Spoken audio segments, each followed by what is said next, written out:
Hello, and welcome to the Upper Schuylkill Valley Park again. This is our second video in the Amazing Amphibians series.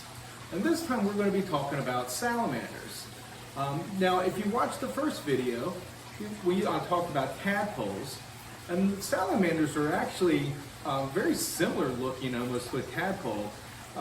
Really, once a tadpole starts getting its arms and legs, if you were to take it and kind of stretch them, that's pretty much what a salamander looks like.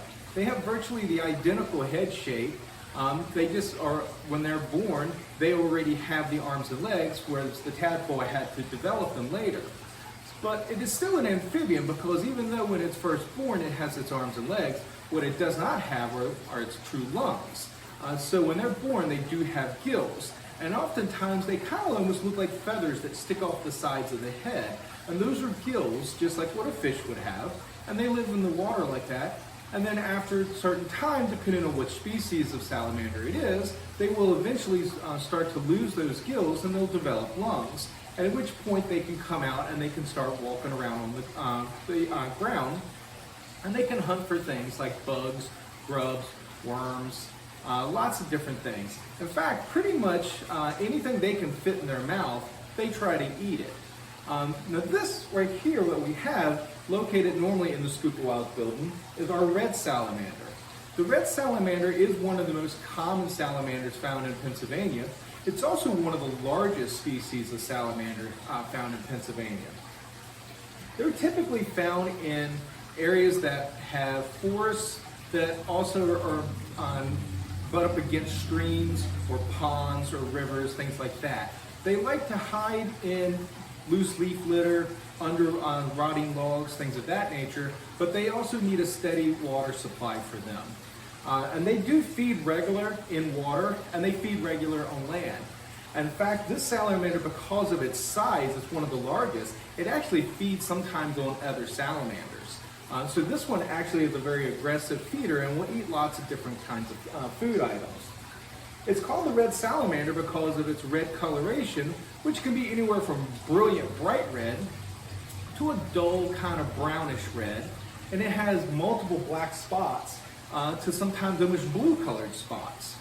So it is a very distinctive looking salamander. And one of the reasons it's thought that it has such a bright color is salamanders, especially a lot of the larger salamanders, will actually secrete a toxin on their skin. And that toxin is actually, just as it sounds, toxic to other animals. And that's actually how it protects itself. So a lot of times, some of the larger ones that are very brightly colored actually are brightly colored as like a warning signal that you may not want to pick it up and try to eat it. So as you notice, I'm wearing gloves so that when I do handle them, I don't get any of that toxin secreted off. It's not enough to like kill a person, but it would actually make you kind of sick if you were to actually get that into your mouth. Now, amphibians are different than reptiles, and that amphibians are poisonous, whereas reptiles are venomous.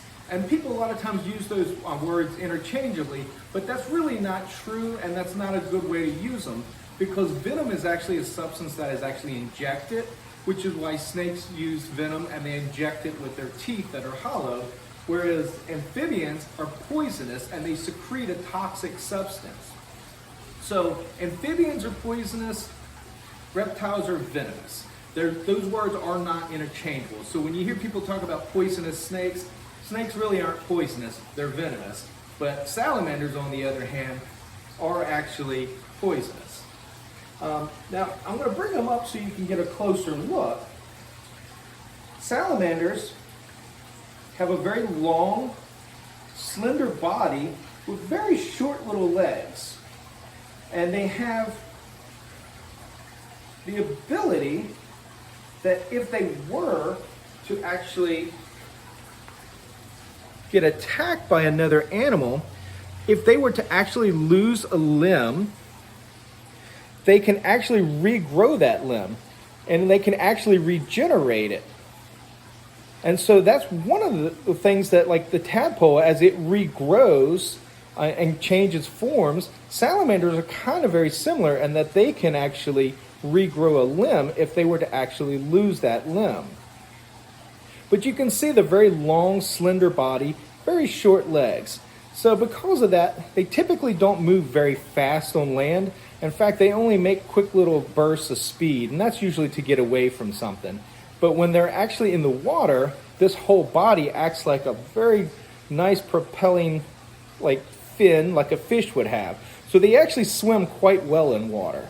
And this amphibian has to keep its skin very moist, so that's why he likes hanging around the water so much.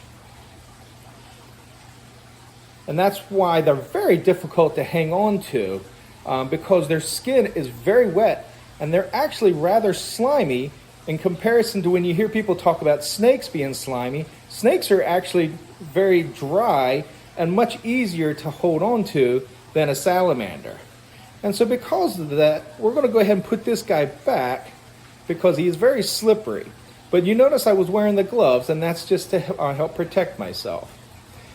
Now, I hope you guys learned something about some salamanders today, and I hope you tune in for our next video series, which will be the third installment on toads. Thanks, and have a good day.